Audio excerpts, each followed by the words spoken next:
After a decade of marriage, what was the worst wedding anniversary ever? Yesterday was our 10-year anniversary. I brought flowers to my wife's office, and I found her with some guy nuzzling her neck and giggling. My wife and I were married 10 years ago yesterday. She has been working on a big project for the last few months. For the last 4 weeks or so, she has been putting in extra time, staying late and going in early, to meet her deadline. She tells me this is a career maker for her. I work in construction. With the rain we have had, we worked crazy hours trying to make up for the time we missed. So, I work 12 hours on the days the weather's nice, and sometimes a little longer. If it's raining when I get up, I don't go in. Some days we get sent home when it starts pouring because it's too dangerous. I usually hit the gym for an hour or two.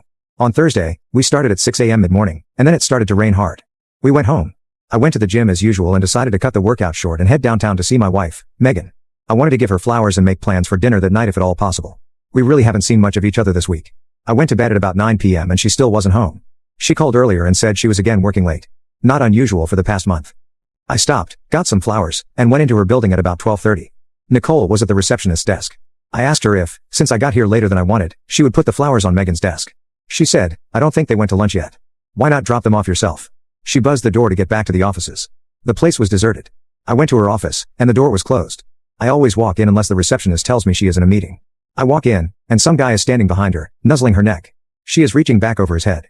She is giggling as she is saying, "We've got to get this done." I am gut punched. I slammed the flowers down, said happy anniversary, and walked out. I didn't hear what she said. I just went past Nicole, said goodbye, and left. I made it to the elevators and out of the building, then my phone started ringing. I bawled my eyes out all the way home. I went into the garage, pulled my camping gear out of the rafters, and took off. I drove about 2 hours to a state park. I had no idea what to do. I just had to run. I hiked a trail we have been on in the past. It was about a 3-hour hike. I don't drink much, so I had no booze. I just sat there, thinking. Looking back, I am glad I was in a rush. Normally, I bring a .45 with me camping. We have black bears, which generally scare us off but get aggressive if cubs are around. The way I was feeling, I might have eaten the barrel that night. I turned off my phone because Megan was bombarding me with calls. I left the park to get reception and turned it on to see my good friend calling. I called him back. He said Megan called him to check on me and make sure I didn't do anything stupid. We talked a bit, and I told him I had to think this through and would catch up on Friday. So, while I am thinking about this, I go over our marriage from the beginning to see what I missed. We come from completely opposite backgrounds. My grandfather raised me with my mom. He taught me about life.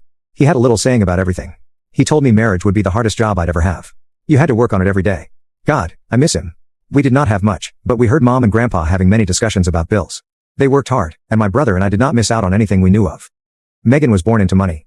Not overly rich, but very comfortable.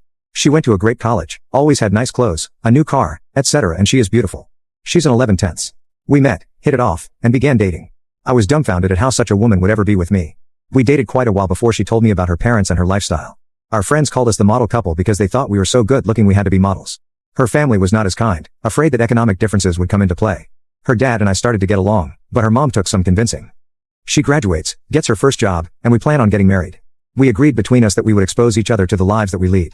I took her whitewater rafting. She took me to the symphony. We went ziplining. We went to an art opening, etc. We agreed we had to experience each other's interests. She was really enthused about the more physical things we did. I kind of like the symphony and such. I even own 2 tuxes now. I look back and do not see any red flags. In her first 2 jobs, she quit because the men all tried to get in her pants. She was paraded out in front for photo ops and invited to conferences when other newbies were not. At dinner at a conference, a partner tried to get her drunk, then tried to force himself into her room that night. She quit. The next job was the same, and she quit again. This third job is women as some of the partners, and none of that crap happens in her workplace. She seems very happy. We seemed very happy.